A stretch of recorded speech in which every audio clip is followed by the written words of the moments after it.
بسم اللہ الرحمن الرحیم۔ وہ پرانا درخت جو نبی کریم صلی اللہ علیہ وآلہ وسلم کے لیے رو پڑا تھا، ایک انوکھا واقعہ جو ایمان کو جھنجھوڑ دیتا ہے۔ محترم ناظرین، کیا آپ نے کبھی کسی درخت کو روتے دیکھا ہے؟ نہ آنکھیں، نہ زبان، نہ دل، مگر تڑپ ایسا جیسے کسی ماں کی گود چھن گئی ہو۔ یہ وہ ناقابل یقین منظر تھا جو مسجد نبوی صلی اللہ علیہ وآلہ وسلم میں صحابہ نے اپنی آنکھوں سے دیکھا۔ ایک کھجور کا تنا جو پہلے خاموشی سے نبی کریم صلی اللہ علیہ وسلم کی پشت مبارک کا سہارا تھا، جیسے ہی حضور اکرم صلی اللہ علیہ وسلم نے ایسے کنارہ کیا، وہ زاروں قطار رونے لگا۔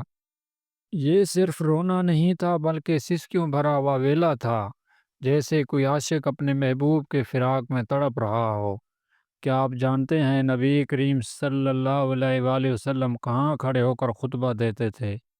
جب مسجد میں کوئی ممبر نہیں تھا، ابتدائی دور میں جب مسجد نبوی سادگی کا نمونہ تھی، نبی کریم صلی اللہ علیہ وآلہ وسلم ایک کھجور کے تنے سے ٹیک لگا کر خطبہ دیتے تھے۔ یہی تنا ان کی موجودگی سے شرف پاتا۔ اسی کے ساتھ نبی کریم صلی اللہ علیہ وآلہ وسلم کی آواز گونجتی۔ اس کھجور کے تنے کو ہر ہفتے نبی کریم صلی اللہ علیہ وآلہ وسلم کی قربت نصیب ہوتی تھی۔ کیا نبی کریم صلی اللہ علیہ وآلہ وسلم کی سنت چھوڑنے سے دلوں پر اثر پڑتا ہے؟ ایک درخت نے دکھا دیا۔ ایک دن ایک انصاری صحابی نے عرض کیا، یا رسول اللہ صلی اللہ علیہ وآلہ وسلم، اگر آپ کے لیے ایک ممبر بنا دیا جائے تاکہ لوگ آپ کو بہتر دیکھ سکیں۔ آپ صلی اللہ علیہ وآلہ وسلم نے اجازت دے دی اور 3 سیڑھیوں والا ممبر بنایا گیا۔ اب نبی کریم صلی اللہ علیہ وآلہ وسلم اس ممبر پر تشریف لاتے اور کھجور کے تنے سے کنارہ کر گئے۔ تصور کریں، اچانک مسجد کے کونے سے دردناک آواز آتی ہے۔ سب سہم جاتے ہیں۔ جب نبی کریم صلی اللہ علیہ وآلہ وسلم نے ممبر پر پہلی بار خطبہ دیا تو اچانک مسجد میں ایک عجیب آہ و بکا سنائی دی۔ وہ کھجور کا تنا جیسے نبی کریم صلی اللہ علیہ وسلم پیٹھ لگایا کرتے تھے، وہ رونے لگا۔ لیکن یہ رونا کوئی عام رونا نہیں تھا، بلکہ سسکیوں اور درد سے بھرپور رونا تھا، جیسے کوئی یتیم ہو گیا ہو۔ صحابہ اکرام حیران تھے۔ مسجد موجود ہر شخص اس آواز سے متاثر ہو گیا۔ نبی کریم صلی اللہ علیہ وآلہ وسلم فوراً ممبر سے اترے، کھجور کے تنے کے پاس آئے اور اس پر شفقت سے ہاتھ رکھا۔ جیسے ہی آپ صلی اللہ علیہ وآلہ وسلم نے اسے تھپ تھپایا، وہ پرسکون ہو گیا۔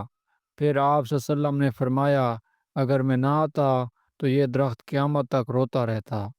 جب درخت بھی نبی کریم صلی اللہ علیہ وآلہ وسلم کی جدائی پر بے قرار ہو جائے تو ہمارا حال کیا ہونا چاہیے؟ یہ واقعہ اس بات کا ثبوت ہے کہ نبی کریم صلی اللہ علیہ وآلہ وسلم کی محبت صرف انسانوں تک محدود نہیں، بلکہ در و دیوار، درخت، جانور سب ان سے محبت کرتے ہیں۔ عشق رسول کریم صلی اللہ علیہ وآلہ وسلم کائنات کے ذرہ ذرہ میں موجود ہے۔ اگر ایک درخت ان سے بچھڑنے پر روتا ہے تو ہمیں بھی سوچنا ہوگا کہ ہم ان کی سنتوں سے کتنا قریب ہیں۔ آج ہم کتنا تڑپتے ہیں۔ سوال یہ نہیں کہ درخت نے کیوں رویا، سوال یہ ہے کہ ہم کیوں نہیں روتے۔ محترم ناظرین، ہمیں اپنی زندگیوں کا جائزہ لینا چاہیے۔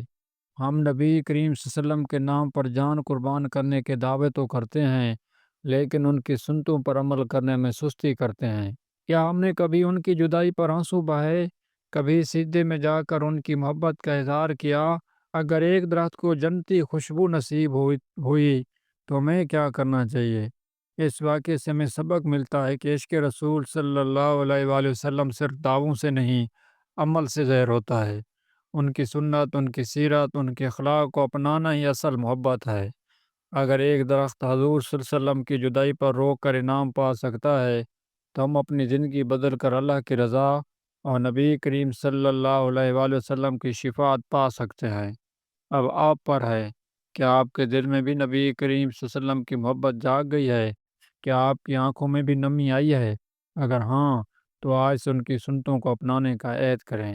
اللہ تعالی ہمیں حضرت محمد مصطفیٰ صلی اللہ علیہ وآلہ وسلم کی سچی محبت نصیب فرمائے، آمین۔ اور آپ صلی اللہ علیہ وسلم کی محبت میں ایک دفعہ درود شریف پڑھ کر کامنٹ میں درود شریف لازمی لکھیں۔